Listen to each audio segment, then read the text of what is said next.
Indian ഭരണകൂടം ഒരു സ്ഥാപനമാണ്.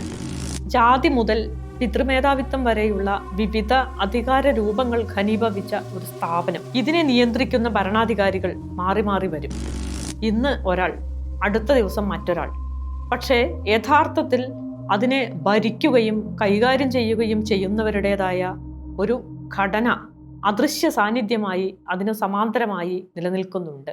അദൃശ്യമായതുകൊണ്ട് തന്നെ നിരീക്ഷകർക്ക് അത് അനുഭവിക്കാനേ കഴിയും. ഈ അദൃശ്യ അധികാര രൂപം പരമ്പരാഗതമായി തലമുറകളിലേക്ക് കൈമാറുകയാണെന്ന് വേണം കരുതാൻ. പോയ അധികാരികളോടൊപ്പം എന്നും അവരുണ്ട്, അവരുടെ രക്ഷകരായി. ഇനി വരുന്നവർക്കൊപ്പവും അവരുണ്ടാവും, അവരുടെ രക്ഷകരായി തന്നെ. കുപ്രസിദ്ധനായ പോലീസ് മേധാവി രമൺ ശ്രീവാസ്തവയെ കുറിച്ചുള്ള പുതിയ വാർത്തകളുടെ പശ്ചാത്തലത്തിലാണ് ഈ വീഡിയോ ഞങ്ങൾ തയ്യാറാക്കിയിട്ടുള്ളത്. വി.ഡി. സതീശൻ മന്ത്രിസഭയിൽ രമേശ് ചെന്നിത്തല ഉണ്ടാകുമെന്നും വകുപ്പ് ആഭ്യന്തരം തന്നെയായിരിക്കുമെന്നും ഉറപ്പായ സാഹചര്യത്തിൽ അദ്ദേഹത്തിന്റെ വീട്ടിലേക്ക് അഭിനന്ദനങ്ങളുമായി നിരവധി പ്രമുഖർ എത്തിയിരുന്നു. അതിലൊരു അതിഥി മാധ്യമങ്ങളുടെ ശ്രദ്ധ പിടിച്ചുപറ്റി. പൂച്ചെണ്ടുമായി എത്തിയ ആ അതിഥി മറ്റാരുമല്ല, മുൻ DGPയും കൊലപാതകങ്ങളിലും അഴിമതി കേസുകളിലും പേര് സൂചിപ്പിക്കപ്പെട്ടയാളുമായ രമൺ ശ്രീവാസ്തവയാണത്. പിന്നീട് ഇതേ രമൺ ശ്രീവാസ്തവ വി.ഡി. സതീശൻ മന്ത്രിസഭയുടെ സത്യപ്രതിജ്ഞാ ചടങ്ങിലും എത്തിച്ചേർന്നു. ഒരു പക്ഷേ പിണറായി വിജയൻ മന്ത്രിസഭയുടെ ഇഷ്ടക്കാരനായിട്ടും ചടങ്ങിൽ സംബന്ധിച്ച ചുരുക്കം പേരിൽ ഒരാളായിരുന്നു ശ്രീവാസ്തവ. പിണറായി വിജയൻ സർക്കാരിന്റെ ഉപദേശകന്റെ റോൾ വഹിക്കുക മാത്രമല്ല, ഡീൽ നടത്തി പോലീസ് ഫോഴ്സിനെ RSSന്റെയും അതുവഴി കേന്ദ്ര സർക്കാരിന്റെയും കാൽക്കീഴിലേക്ക് കൊണ്ടുപോവുകയും ചെയ്തവരിൽ പ്രധാനിയായാണ് ഇദ്ദേഹത്തെ കണക്കാക്കുന്നത്. വ്യവസ്ഥാപിതമായി നീതിന്യായ സംവിധാനത്തെ തകർത്ത് ആ സ്ഥാനത്ത് വംശീയ യുക്തിയിൽ പ്രവർത്തിക്കുന്ന ഒന്നായി പോലീസ് ഫോഴ്സിനെ മാറ്റിയതിൽ ഇയാൾക്ക് പങ്കുണ്ടെന്ന് പലരും കരുതുന്നു. പിണറായി സർക്കാരിന്റെ കനത്ത തോൽവിക്ക് പിന്നിലും ഇയാൾക്കും ഇയാൾ ഉപദേശിച്ച് നശിപ്പിച്ച പോലീസ് സേനയ്ക്കും മൊത്തത്തിൽ ആഭ്യന്തര വകുപ്പിനും പങ്കുണ്ടെന്ന് കരുതുന്നത് പൊതുജനം മാത്രമല്ല, ആ വകുപ്പിന് നേതൃത്വം നൽകിയ മുഖ്യമന്ത്രിയുടെ പാർട്ടി കൂടിയാണ്. ഇയാളുടേത് പോലീസ് ഉപദേശപ്പണി പ്രതീക്ഷിച്ചുള്ള സന്ദർശനങ്ങളാണോ എന്ന് പലരും സംശയിക്കുന്നുണ്ട്, ആശങ്കപ്പെടുന്നുമുണ്ട്. 1973 ബാച്ചിലെ IPS ഉദ്യോഗസ്ഥനായ രമൺ ശ്രീവാസ്തവ വിവിധ പദവികളിൽ ജോലി ചെയ്ത ശേഷം 2005 DGP പദവിയിൽ നിന്ന് വിരമിക്കുന്നത്. അതിനു മുമ്പ് BSFന്റെയും ബോർഡർ പട്രോൾ ഏജൻസിയുടെയും മേധാവിയായി പ്രവർത്തിച്ചു. കേന്ദ്ര ആഭ്യന്തര വകുപ്പിലെ സ്പെഷ്യൽ സെക്രട്ടറിയായും പ്രവർത്തിച്ചിട്ടുണ്ട്.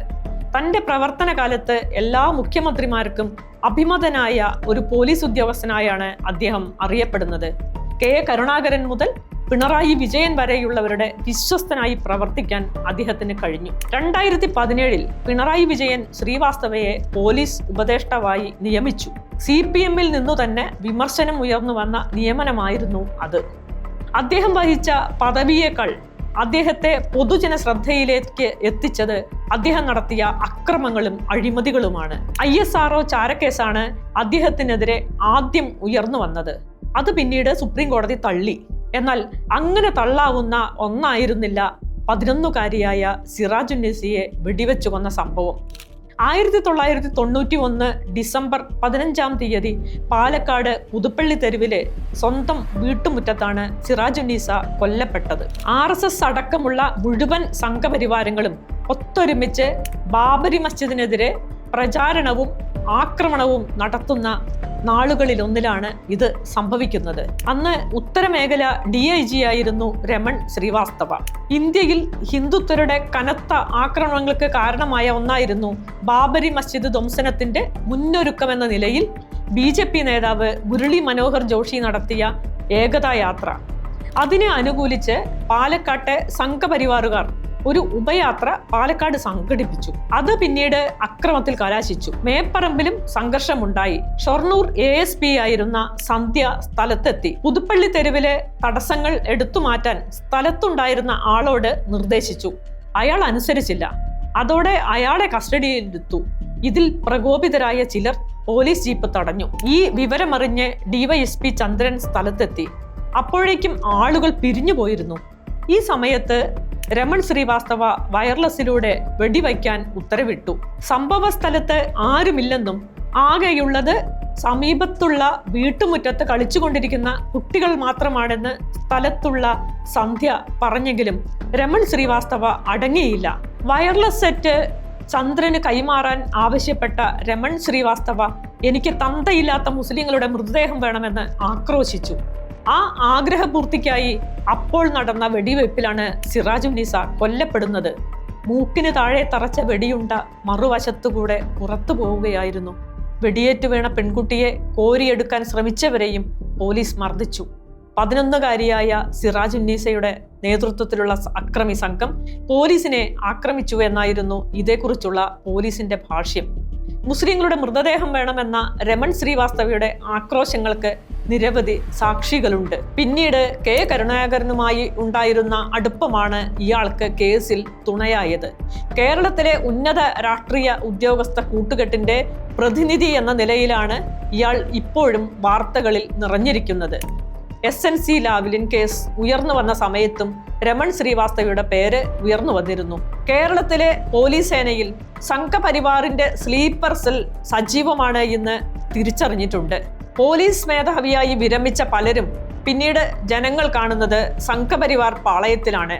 TP സെൻകുമാർ, R ശ്രീലേഖ പോലെയുള്ളവർ അതിന് ഉദാഹരണമാണ്. ചിലർ പോലീസ് സേനയിൽ നിന്നുകൊണ്ടു തന്നെ സംഘപരിവാറിന്റെ താൽപര്യങ്ങൾ നിറവേറ്റി.